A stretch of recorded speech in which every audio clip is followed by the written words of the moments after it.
છે good morning. કેમ છો તમે બધા? આઈ હોપ બધા મજામાં હશો. તો આજે તો બધું જ ઘરનું કામકાજ બાકી છે. દરરોજ તો આપણે એવી રીતે જ હોય છે કે બધું કામકાજ પતી જાય ને પછી હું સ્ટાર્ટ કરું છું વ્લોગ. પણ આજે બધું જ કામ ચા નાસ્તો ને બધું ડન થઈ ગયું છે. બાકી આજનું બધું કામકાજ બાકી છે. અને બહારનું વેધર તમે જોઈ શકો છો, સરસ મજાનું છે.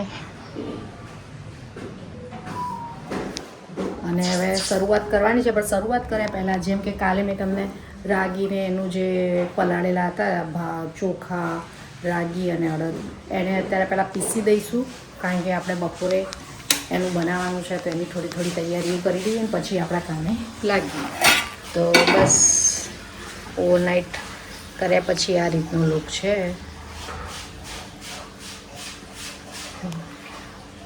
હા,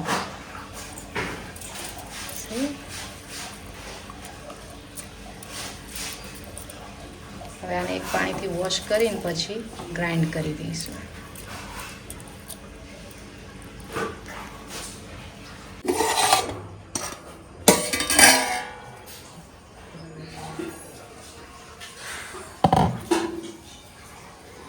તો આ રીતે ગ્રાઇન્ડ કરીને મૂકી દીધું છે. હવે 2 થી 3 કલાક આપણે એને રેસ્ટ આપીશું. અને રેસ્ટ આપીએ ત્યાં સુધી આપણે આપણા બધા કામ જે બાકી છે બધા કરી દઈએ છીએ. અને સાથે સાથે દાળ પણ પલાળવાની છે, તો હવે દાળ પણ પલાળી દઈએ.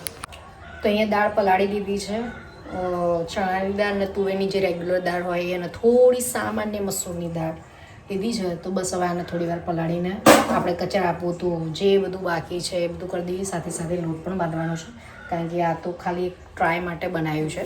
કહેવાય તો ઢોસા જ, પણ ટ્રાય કરવા માટે રાગીને એડ કરીને બનાવ્યું છે. એટલે થોડો ડાઉટ હોય કે ટેસ્ટમાં કેવું લાગશે, એટલે થોડું જ બનાવ્યું છે. એટલે આપણે જે રેગ્યુલર શાકને રોટલી બનાવીએ છીએ એ તો બનાવવાનું છે, પણ આ તો જસ્ટ એની માટે છે.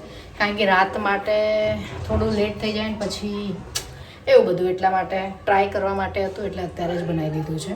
તો ચલો હવે હું બધા કામ ડન કરી દઉં ને પછી હું તમને મળું છું. મમ્મીને પણ મળાવું છું અને અક્ષયને મળાવું છું. અક્ષય થોડા બિઝી છે, પાછળ દેખાતા જશે તમને. તો ચલો ફ્રેન્ડ્સ, બધું કામ પતી ગયું છે. અને અત્યારે પહેલાં દાળ વગાડી દઈશું. જે આપણે ઢોસા બનાવવાના છે રાગીના, તો એના માટે અહીંયા દાળનો તડકો કરી દઈશું. અહીંયા દાળ બફાઈ રહી છે, તો એની માટે અહીંયા ટામેટું, ડુંગળી અને અહીંયા આદુ અને મરચાંની પેસ્ટ, તાંબડપત્ર બધુંનું લઈ લીધું છે. અને ચાલો પહેલાં અહીંયા વઘારી દઈશું આપણે દાળ.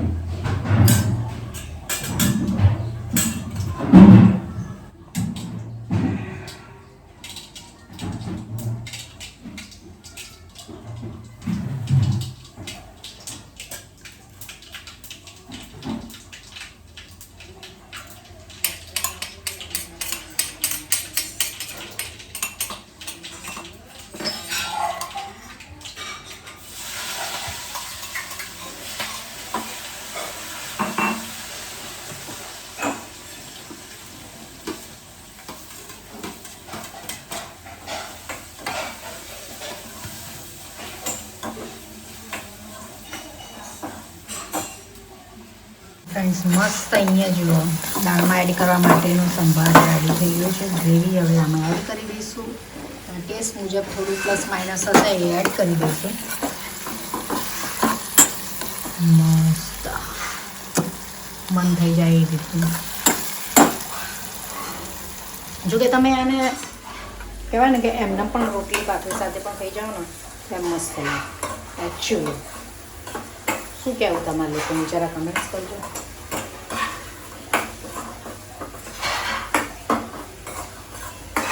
આ થોડું ચડી જાય ને પછી કાચું પાકું એકદમ એ થોડું સોગી થાય પછી આમાં એડ કરવાનું.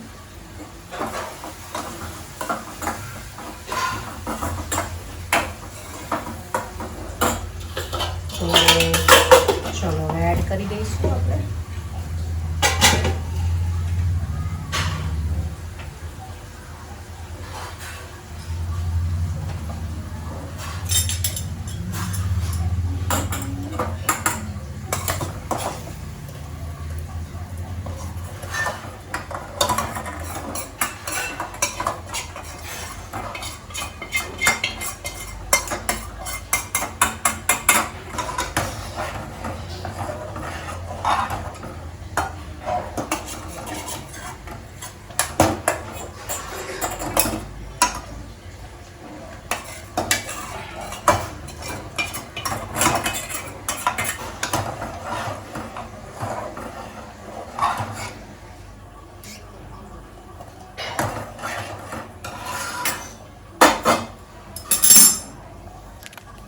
થઈ ગઈ છે અને સરગવો પણ બનાવવાનો છે અને સરગવો તો સરગવો બનાવી દઈશું. અને અહીંયા બેટર રેડી જે થઈ ગયું હતું, ઉપર મેથી નાખવાની રહી ગઈ હતી તો એમાં ખાંડીને મેથી નાખી દીધી છે. તો બસ હવે આ રીતનું બેટર રેડી થઈ ગયું છે. બસ હવે એને ઢોસા બનાવી દઈશું.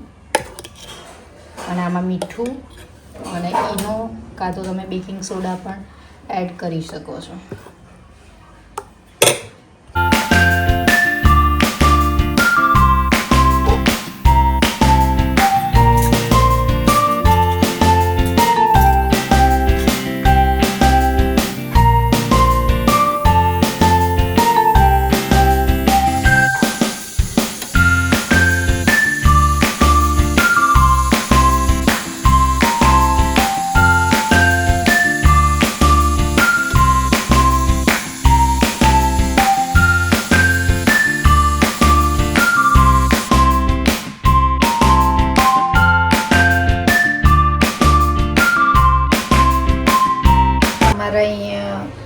રાગીના ઢોસા અને દાળ રેડી થઈ ગઈ છે, તો આપ તમે જોઈ શકો છો.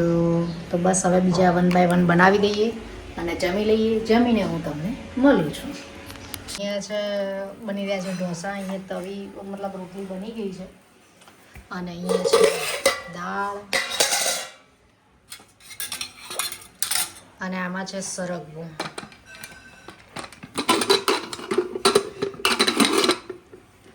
ખોલવું મુશ્કેલ છે.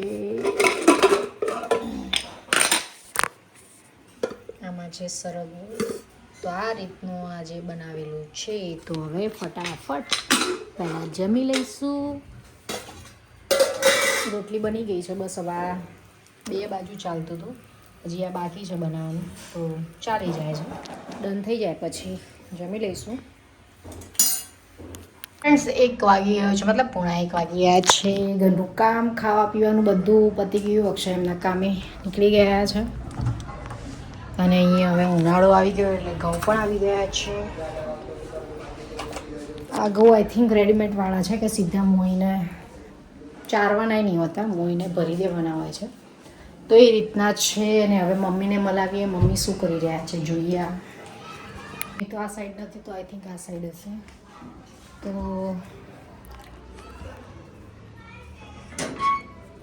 લો હવે હું આ સાઈડ આવી તો મમ્મી આ સાઈડ જતા રહ્યા છે, એટલે હવે પાછળથી આવશે. મમ્મી આવી ગયા છે. બોલો મમ્મી, શું કરો છો? બસ હવે ઘઉં આવ્યા છે એટલે ઘઉં ચારવાના છે. ઘઉં ચારવાના છે. અને હવે મમ્મીએ નવી ટી શર્ટ કાઢી દીધી લાગે નહીં મમ્મી? હા, પહેરી છે.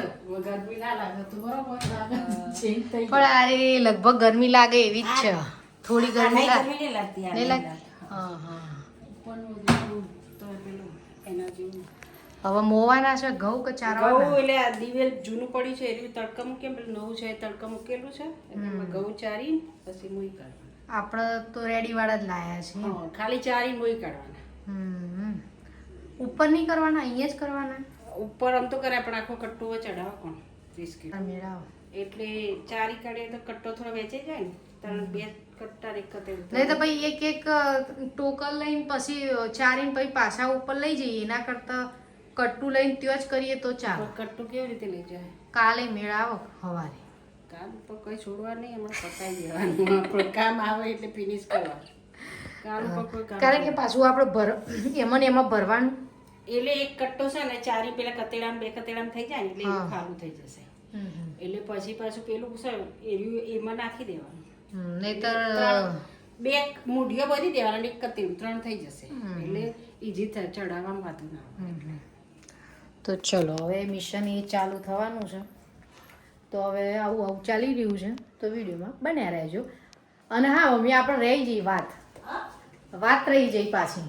આપણા બનાવ્યા, આપણા શું કહેવાય, આજે રાગીના બનાવ્યા કેવા લાગ્યા? સારા લાગ્યા. આપણે ઢોસા દાળ જોડે ઢોસા ખાતા હોય એવા લાગ્યા. ટેસ્ટ એવો જ હતો. રાગી એવો જ હોય પણ હેલ્ધી ગણાય. હેલ્ધી ગણાય, ટેસ્ટમાં સારું લાગે છે. તો જેને બનાવવું હોય બનાવી શકે છે. અમને તો ભાવ્યું. હા, એટલે તમે લોકો બી જેને ના બનાવે બનાવી શકે છે, બસ ખાલી રાગીને એડ કરવાનું છે. બાકી તો જે ઢોસા આપણે બનાવીએ છીએ એ રીતે જ બનાવવાના છે. તો ચલો હવે અમે અમારા કામે લાગી જઈએ. અત્યારે કામ તો ઘણું બધું છે, તો ચલો હવે મળીએ છીએ. તો આ મારું ઘઉંનું મિશન છે, સ્ટાર્ટ થઈ ગયું છે. ઘઉં આ ચારી દીધા છે ને થોડા બાકી છે, તો હવે ડન કરીશું અને વિડીયોને અહીંયા જ એન્ડ કરી દઈએ છીએ. નેક્સ્ટ વિડીયોમાં મળીશું. Bye bye.